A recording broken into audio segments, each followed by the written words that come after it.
The sun hangs low in the sky, casting a golden hue across a seemingly quiet suburban street.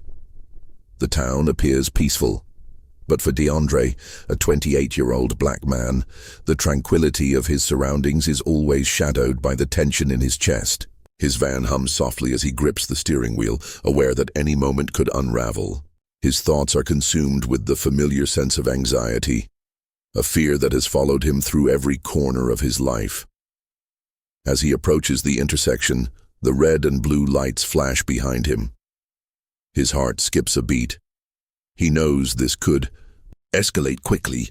DeAndre swallows hard, trying to steady his breath.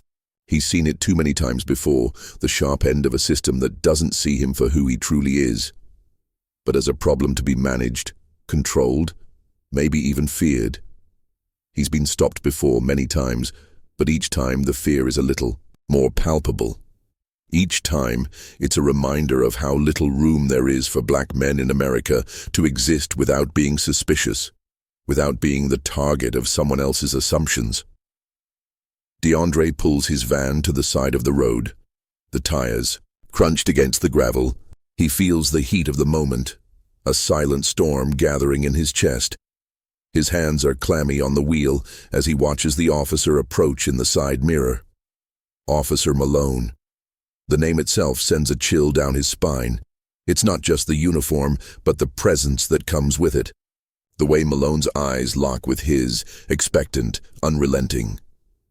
When the officer reaches the van, DeAndre's heart races, knowing that this could be it. Malone doesn't give him a chance to explain himself. "Get out of the vehicle," Malone commands, his voice cold and clipped, as if DeAndre's very presence is an affront to him. DeAndre hesitates. Every fiber of his being tells him to stay calm, to comply, to survive. He breathes out slowly, trying to keep his voice steady. "Officer, what's going on?" DeAndre asks, his voice tight with the mix of confusion and fear. "I'm just making a delivery. I haven't done anything wrong." Malone doesn't listen. He steps back, his hand hovering near his gun, the motion sharp, deliberate. The message is clear. DeAndre knows it. This isn't just a routine stop. This is something else entirely. This is power, exercised without reason. "Out of the car. Now," Malone repeats, the edge of his voice sharper this time. DeAndre opens the door slowly, his thoughts a chaotic swirl. He wants to argue, to fight back, but he knows the price of that. He's been down that road before, and it's a road that doesn't end well. Not for him, not for anyone who looks like him. His fear mingles with something else, an old, raw feeling. The helplessness that's ingrained in him, woven into every encounter with authority, every sideways glance, every unfounded suspicion. His legs feel heavy as he steps out of the van, his breath shallow. He can feel the weight of the world on his shoulders, on the backs of every black man who's had to face this before. The eyes of the officers on him aren't just strangers. They are the embodiment of a system that has failed him, that has never given him the benefit of the doubt. Hands on the hood. "Spread your legs." "Now," Malone orders. DeAndre complies, every motion tense, calculated. His heart is racing. He can feel the cold sting of the metal against his palms as he presses them against the hood of his van. He feels exposed, vulnerable. There's no room for mistakes. Not now, not here. "Why are you doing this?" DeAndre's voice cracks, but he doesn't take it back. It's more a plea than a question. He wants to understand why it always feels like he's the one on trial. Before Malone can respond, another voice cuts through the tension, a different voice, softer, more uncertain. "Malone, wait a second." DeAndre glances up. Officer Jackson, a new recruit, stands a few feet away. He's black, but there's something about him, something that makes DeAndre pause. There's a hesitation in his movements, a wariness in his expression that DeAndre can read all too well. Malone turns sharply, his gaze narrowing. "What now, Jackson?" Jackson shifts uncomfortably, his hand nervously adjusting his belt. His eyes flicker back to DeAndre, then to Malone, the tension in the air palpable. I don't know. Jackson starts, his voice unsteady at first. Something doesn't feel right. This is a routine stop, isn't it? Malone scoffs, rolling his eyes. It's a routine stop until this guy makes it something else. DeAndre watches the exchange closely. It's hard to read Jackson's face, but the unease in his eyes speaks volumes. Maybe he's not entirely sold on the system he's now part of. Maybe, just maybe, he's starting to see it for what it is. DeAndre doesn't dare to believe it yet, but there's a flicker of something human in Jackson's eyes that DeAndre hasn't seen in the others. This isn't right, Jackson repeats, more to himself now than anyone else. I can't just stand here and watch this. DeAndre feels his pulse thrum in his ears. The words hang in the air. They are small, tentative steps towards something bigger, but DeAndre is desperate to believe in them. Desperate to believe that Jackson might actually stand up for him, might defy the man in charge for once. Malone, lower the weapon, Jackson commands, his voice steady now, filled with conviction. Now. Malone's eyes widen in disbelief, his hand still resting on his gun. DeAndre holds his breath, his body taut with tension. You've gone soft, Jackson, Malone sneers. You're out of line. I'm not out of line, Jackson responds, his voice stronger now. You are. You've been doing this too long, thinking you can get away with anything. This is wrong. He hasn't done anything. DeAndre's heart skips a beat. He's never seen anyone, especially a cop, stand up like this. He's never seen someone question the system from the inside. Jackson's words are a lifeline, one DeAndre hasn't dared to hope for. Could it be possible? Could there be even the slightest chance that things could change? Malone glares at Jackson for a long moment. The air between them crackles with unspoken words. Jackson's defiance is palpable, and it's clear that the moment has shifted. The power dynamics are in flux. Let him go, Jackson says, his voice unyielding. For a second, Malone doesn't move. The silence is heavy, thick with the weight of the decision. Then, reluctantly, he lowers his weapon, his face twisted with disdain. DeAndre exhales sharply, the tension flooding out of his body in a wave. The world hasn't changed, not really. But for the first time, someone has stepped up. Someone has shown him a glimmer of something he didn't think was possible. Change. As DeAndre stands there trying to steady his breath, he looks at Jackson, the officer who did what was right despite the risks. I'm sorry this happened to you, Jackson says quietly, his voice sincere. DeAndre swallows hard.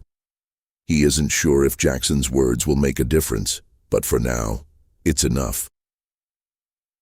Thank you, DeAndre says, his voice thick with gratitude, disbelief, and a fragile hope. I won't forget this. DeAndre's hands shake as he grips the steering wheel, his knuckles white from the tension. The streets outside seem unchanged, but to him, every corner, every turn, is a reminder of what's at stake.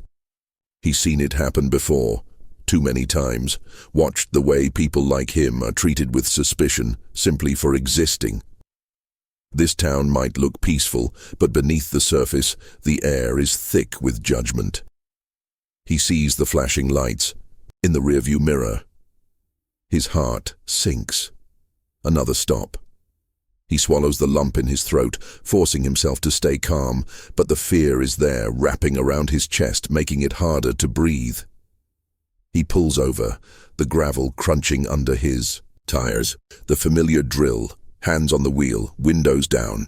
He can't help it. His body feels like it's on high alert, ready for anything. He's been pulled over enough times to know this might not be just any traffic stop. The officer approaches, his boots loud against the pavement. DeAndre's breath catches in his throat. It's Officer Malone. The same one who always seems to find a reason to escalate things, to make things worse than they need to be. Do you know why I pulled you over? Malone's voice is gruff, uninviting. DeAndre tries to keep his voice steady. No, officer, I don't. Malone's eyes narrow. You fit the description of a suspect we're looking for. Black male driving a white van. I'm going to need you to step out of the vehicle. The words hit like a punch to the gut. The phrase, fit the description, isn't new to DeAndre. It's an excuse, one that's been used time and time again to justify racial profiling. It's the reason he's here. It's the reason his stomach twists with the old, familiar ache of helplessness. He's been here before, and he knows how this could go. Officer, I'm just making a delivery, DeAndre says, trying to sound calm. I haven't done anything wrong. Malone doesn't even acknowledge him. He steps back, his hand twitching near his holster, as if DeAndre is already a threat. Out of the car, Malone demands. DeAndre's heart races. His body tells him to comply. His mind screams to stay calm, to make it out of this unscathed. His eyes flick over to the other officers standing off, to the side. Officer Thompson, who's always trying to do things by the book, and Officer Jackson, who's just standing there, watching. DeAndre hesitates for just a moment before slowly opening the door. The cold air hits his face as he steps out, his legs trembling, but he forces himself to stay composed. His hands instinctively go to the hood of the van, his palms pressing against the cold metal. He can feel the weight of all eyes on him, the weight of the system that's always watching, judging. Spread your legs, hands on the hood, now, Malone barks. DeAndre does as he's told, but the panic inside him is rising, uncontrollable. He can't help but think of the last time this happened, the last time he was humiliated, thrown to the ground, accused of something he didn't do. He had been innocent, just like now. But the system never seemed to care. He can feel the sweat on the back of his neck, the tremor in his hands. His mind races through the lessons his father taught him. Comply, stay calm, get home, don't, give them a reason. But this time feels different. This time, he feels like his compliance won't be enough. He wonders if he'll make it home to his daughter tonight. Malone steps closer, his boots grinding against the gravel. I told you to stay still, he sneers. You think you can play it cool, huh? Think you can get away with... Malone, Officer Thompson interjects, stepping forward. Can we just slow down here? Malone glares at him. What, you...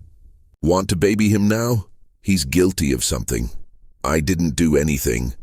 DeAndre's voice cracks, his anger seeping through despite his attempts to keep it down. Jackson shifts uneasily from one foot to the other. DeAndre notices him. He's not looking at Malone, not even looking at him. His gaze is fixed somewhere else, maybe even on the ground, but there's something in his posture that feels torn. Jackson's a black officer. He's supposed to understand this, but DeAndre can see the uncertainty in his eyes. The weight of his badge is heavier than it should be, and Jackson knows it. DeAndre's frustration boils over. Why are you just standing there, Jackson? He demands, his voice a mix of anger and desperation. You see what's happening. You see what they're doing to me. Why aren't you saying anything? Jackson flinches at the question, his eyes flicking up, meeting DeAndre's. For a brief moment, there's something in Jackson's gaze, a flicker of recognition.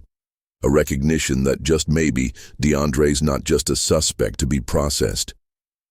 He's a human being, a man trying to make a living, trying to survive, but Jackson doesn't speak. He just shifts his weight again, unsure, conflicted. His heart is with DeAndre, but his mind is tangled in the fear of what will happen if he steps in. What will happen to his career, his position on the force. DeAndre feels the weight of Jackson's silence like a slap across the face. But he doesn't have time to dwell on it. He's still facing Malone, still pressed against the hood of his van, still trying to steady his shaking hands. Don't move. Malone growls. DeAndre's pulse races. His mind flashes back to another time, another moment when he was unjustly arrested. He remembers the cold steel of handcuffs biting into his wrists, the sneers of the officers as they laughed at him, treated him like an animal. But it's worse now. The tension in the air feels thick enough to cut through. He's about to lose his patience, his nerve. He's about to snap. And then, just as the tension reaches its peak, something shifts. "Malone," Officer Thompson says, his voice surprising everyone. It's not loud, but there's a firmness in it that DeAndre hasn't heard before. "Lower your weapon." For a second, no one moves. The silence is deafening, and Malone stares at Thompson like he's hearing things. "Let him go," Thompson continues, his voice steady but filled with authority. "He hasn't done anything wrong." DeAndre feels his chest tighten, a mix of shock and hope washing over him. Is this real? Is this really happening? Malone's expression darkens. "What? Are you, Thompson, you going soft on me?" "I'm not going soft," Thompson replies, his voice rising slightly. "I'm just not going to stand by and watch this. This is wrong." DeAndre doesn't know what to say. His mind is racing, the emotions overwhelming him. He can't believe what he's hearing. For the first time, there's someone in uniform standing up for him. Not just a bystander, not just another silent observer. He can feel the fear that's gripped him for so long start to loosen, just a little. Maybe, just maybe, things can change. Maybe there's hope. Malone looks between Thompson and Jackson, his fists clenching. For a moment, it seems like he might retaliate.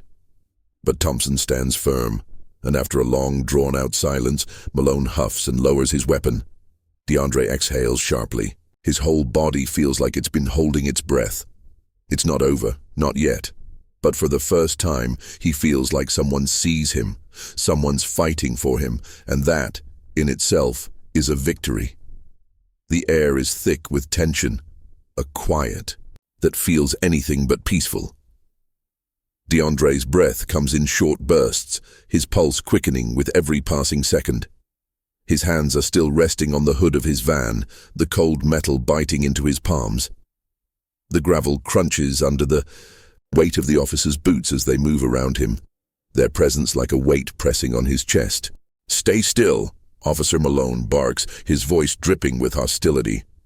DeAndre nods, his throat dry, his mouth tasting of fear and frustration. He tries to stay calm, to focus on the sound of his own breath, but it's hard when everything in his body is screaming to run, to escape the suffocating presence of the men around him. He feels the eyes of Officer Thompson and Officer Jackson on him, but they don't speak. They just watch, standing a few feet back as if waiting for something to happen. Maybe they're waiting for him to do something wrong. Maybe they're waiting for a reason to escalate. The thought churns in DeAndre's stomach. "Why'd you pull me over?" DeAndre asks, his voice strained. His hands are still flat against the van, but his fingers ache, tightening from the pressure. "You fit the description," Malone says, his tone dismissive. "Black male driving a white van. You've been spotted near the scene of a robbery." DeAndre's heart sinks. He knows what this means. He's being judged solely on the color of his skin. No evidence, no reason, just a presumption. He opens his mouth to protest, but before he can speak, Malone steps closer, his voice growing louder. "You're wasting my time. I don't want to hear it. Just do what I say." DeAndre clenches his jaw. He's been in this position before, felt the sting of unjust treatment, but something is different this time. His heart beats faster, his palms sweating. He knows this routine, knows that complying is his only chance to get out of here unscathed. But the anger bubbling in his chest refuses to be ignored. "I haven't done anything wrong," he says. His voice barely a whisper, but it feels like a defiance he hasn't allowed himself to feel in years. Malone scoffs. "Sure you haven't." The words hang in the air like poison, But before they can fester, something unexpected happens. "Malone," Officer Thompson says, stepping forward. His voice is firm, his posture straight. There's a strength in it, a clarity that immediately grabs DeAndre's attention. "Lower your weapon." DeAndre blinks, unable to believe what he's hearing. The world seems to slow down, the sounds of the night fading into a dull hum as his mind processes the shift. Thompson is speaking up. Thompson is challenging Malone.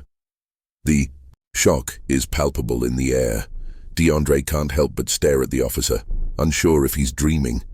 For a moment it feels like hope, fragile and fleeting, but there. "Thompson, what the hell are you doing?" Malone's voice is a mix of disbelief and irritation. "You think I'm just gonna let him go?" "I think you're making a mistake," Thompson replies. His voice is calm, but there's a strength in it that DeAndre has never heard before. "This isn't right." Malone laughs bitterly. "You really think he's innocent? You really think this isn't what we're supposed to do? I'm just doing my job." "Your job?"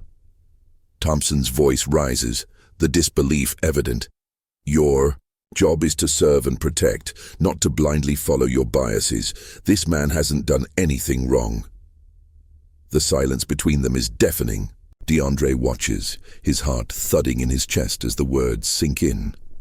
Thompson is standing up for him, standing up against his own partner. The courage it takes to do that is something DeAndre can barely comprehend. "Thompson, you've lost your mind," Malone spits. "This is how we do things around here. We don't ask questions. We don't question what's been done for years."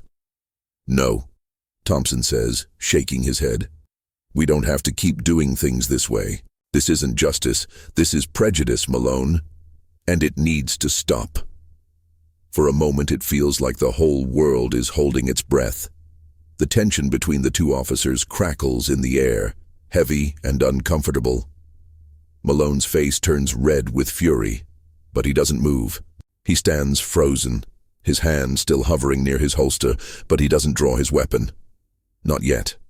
DeAndre's mind is a storm of confusion, disbelief, and something else. Something deeper. Relief. A small spark of hope ignites within him, flickering in the darkness. Maybe, just maybe, someone sees him. The moment stretches on, and just when it seems like the tension will explode, another voice speaks up. "Thompson's right," Officer Jackson says, his voice low but filled with conviction. "This is wrong." DeAndre's head snaps in Jackson's direction. For a moment, Jackson seems almost like a ghost, his features tense, conflicted. But his words hit harder than anything. Jackson, the silent observer, the one who's always stood by, now speaks, and it feels like the ground is shifting beneath them. Malone turns to him, fury blazing in his eyes. "You too? You're gonna side with this?" Jackson stands tall, his eyes unwavering. "I've seen enough. We can't keep doing this, not to him, not to anyone." For the first time, DeAndre sees Jackson clearly. The man who's always been a part of the system, yet never truly a part of it. But now he's choosing a side. Choosing what's right. It's a small act, but it's enough to shake the foundation of everything DeAndre thought he understood about the system. The world doesn't change in an instant, but in this moment, something inside DeAndre shifts. He's not alone anymore. He's not just a face in the crowd. He's not just another suspect. For the first time, he's seen. The officers stand in silence, the air crackling with unspoken words. Malone glares at them, his jaw clenched, but he doesn't make a move. The tension is unbearable, but it's also a victory, even if it's only a small one. DeAndre's breath comes easier now. He exhales, the weight on his chest lifting just a little. He's still here. He's still standing. "Go," Thompson says, his voice softer now. "You're free to go." DeAndre takes a step back, his eyes flicking between the officers. It's not over. It may never be. But for the first time, He feels like there's a chance to change things, a chance to make his voice heard. As he turns and walks away, the realization hits him. He's not just surviving anymore. He's beginning to fight back, in his own way. He's beginning to take control, and that, in itself, is the beginning of his transformation. Officer Thompson sits at his desk, the weight of what he's about to do pressing heavily on his chest. His hands tremble slightly as he picks up the pen, staring at the paper in front of him. The department has a long history of silence, of covering for officers who cross the line, and for years, Thompson has quietly played his part. But this time, it's different. He can't remain complicit. He's already made his choice. He writes the first line, then stops. The words don't feel enough to convey the urgency, the injustice he's witnessed. But they're a start. Subject, formal. Complaint. Officer Malone's conduct during arrest of Mr. DeAndre Wallace. He breathes out slowly and begins again, recounting the events of that night. His hand moves with determination, the letters flowing with a force he's never used in his official capacity before. He knows the risks, the fallout. But for the first time in years, he doesn't care. This is about something bigger than his career. As he finishes the complaint, a knock on the door breaks his concentration. Officer Jackson steps inside, his face tight, unreadable. "I heard," Jackson says quietly. "You're going through with it." Thompson looks up, meeting Jackson's eyes. The silence between them is heavy. Jackson has been a quiet observer, always following the unspoken rules, always hesitant to speak out. But Thompson sees the uncertainty in his eyes. He knows what this moment means, the personal cost, the battle ahead. "I am," Thompson replies. "I have to. I can't keep quiet anymore." Jackson nods slowly, then steps further into the room. I can't just sit back either." He hesitates and his voice cracks slightly. "I'll testify. I'll give my statement." Thompson's heart skips a beat. He hadn't expected Jackson to follow suit, and yet, in this moment, Jackson's words feel like the final piece of a puzzle that's been missing for far too long. "Are you sure?" Thompson asks, his voice soft. He knows the weight of what Jackson is offering. This isn't just a witness statement. This is a choice to stand against the very system they've both been a part of, to acknowledge the flaws they've never dared to confront. Jackson swallows hard, his gaze flickering toward the floor before locking eyes with Thompson. "Yeah, I'm sure. It's wrong, what happened that night. And if I don't do something now, then I'm just as guilty as Malone." Thompson nods, feeling a swell of respect for Jackson, for the courage it takes to speak out. "We're doing the right thing." Jackson looks at the paper on Thompson's desk, his hand hovering over it, as if he can feel the weight of the decision before he even picks up the pen. Finally, he grabs it, his signature barely legible but firm. There's no turning back now. DeAndre stands in front of the mirror, staring at his reflection. His face looks like a stranger's. The bruises from that night have healed, but the scars, emotional and invisible, are still raw. The past few days have been a whirlwind, but in some ways, it's been a relief. Speaking out, telling his story, it's been cathartic. But it's also left him feeling exposed, vulnerable. His phone buzzes on the counter. A message from his sister. He doesn't hesitate before opening it. "DeAndre, I heard what happened. I'm so proud of you. We're all behind you." He smiles, softly, the support of his family grounding him. But it's the community's response that's beginning to stir something deeper inside of him. The protests, the conversations at the corner store, the voices joining his. For the first time in years, he feels like he's not alone. As he places the phone down, his daughter Maya walks into the room. She's holding her drawing tablet, the one she carries around with her everywhere. She looks up at him, her eyes wide and trusting. "Daddy, are we going to the rally?" she asks, her voice filled with innocence and determination. DeAndre's heart swells. He didn't realize how much this moment mattered to her, how much it mattered to him. He crouches down, pulling her into a hug. "Yeah, baby, we're going. We're going to make sure our voices are heard." Maya nods, her small hand resting on his shoulder. "I want to help, Daddy." The words hit DeAndre like a punch to the gut. His little girl, so young, already understands the power of standing up. She's learning to fight for what's right even at such a tender age. And that, more than anything, is what drives him forward. The days that follow are filled with tension. News outlets pick up the story of Officer Thompson's complaint, and the community begins to talk. People are angry, and rightfully so, but they're also hopeful. DeAndre's experience isn't unique, it's a symptom of something far bigger. Conversations about racism and discrimination flood social media, and the town is alive with the energy of resistance. At the local cafe, a group of activists gathers. They meet regularly, strategizing ways to amplify the voices of those like DeAndre, who have been silenced for far too long. The momentum is slow, but undeniable. "I'm telling you, this is just the beginning," one of the organizers says, tapping her fingers on the table. "We're going to make sure they hear us. We're going to change things." DeAndre listens, nodding, his mind racing with possibilities. His heart aches as he thinks of the years of injustice he's lived through.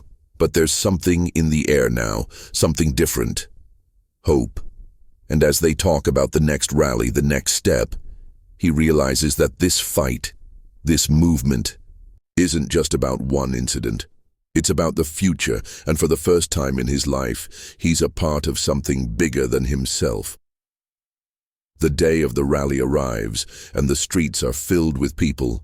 DeAndre stands next to Maya, holding her hand, their faces painted with resolve. He watches the crowd, the unity of people from all walks of life coming together for one purpose. The banners, the chants, the collective energy. It all fills him with a sense of purpose. "This is for you, Maya," he says softly, his voice thick with emotion. "This is for our future. For everyone who's been silenced. For everyone who's been treated like they don't matter." Maya smiles up at him, her hand gripping his tighter. "I know, Daddy, we're making it better." They walk toward the front of the crowd, and DeAndre can't help but feel a sense of pride. The road ahead may be long, but for the first time it doesn't feel so impossible. This is only the beginning. And together, they'll keep pushing forward. For justice, for change, for a future where his daughter will never have to face the same struggles he did. The crowd's voices swell around them, a powerful wave of resistance, and DeAndre stands taller, his heart filled with hope.